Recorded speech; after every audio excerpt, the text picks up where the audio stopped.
Hey guys, what's going on? I've got a short little technical video for you today. Fstoppers and Tony Northrup just put out two amazing videos about ISO and about how if you underexpose an image and bring it back in post, how they're pretty much identical. And Fstoppers did a great job of showcasing this, Tony did a great job of explaining this, and I highly recommend you go check out those videos. But in this video, I want to take a whole different approach. I want to show you what it looks like when you underexpose an image by 5 stops and have one that's exposed properly, and when you raise it based on what kind of compression your raw file is using, because it really does matter. Let me show you. So what we did for this test was take a total of 4 images. The first 2 images that we took were in a compressed format, and the next 2 images we took were in an uncompressed format. And this matters for a couple reasons, because if you take a compressed image, you're saving so much storage space on your memory card and on your computer by using only half of the space that it takes to get a raw file. By shooting uncompressed, you're doubling your file size. It's more storage, it's more memory cards, it's a lot more hassle. But let me show you what happens whenever we start to raise the exposure of those 5-stop underexposed images.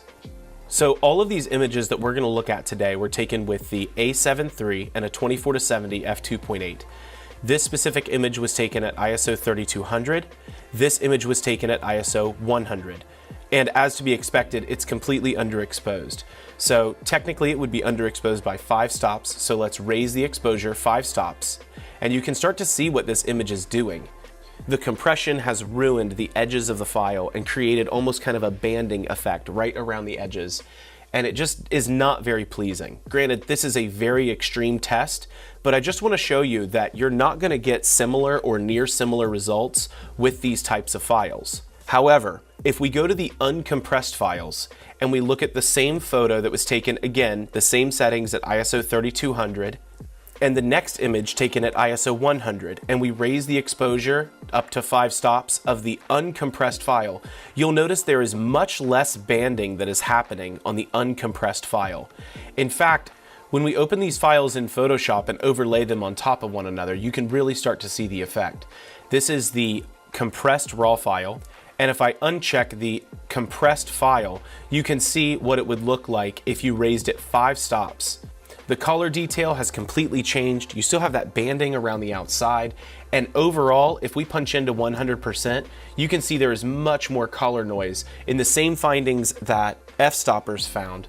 And the next thing I want to note is I just want you to know that high ISO noise reduction was not used on these files. It's actually not even an option inside of Sony cameras to enable high ISO noise reduction.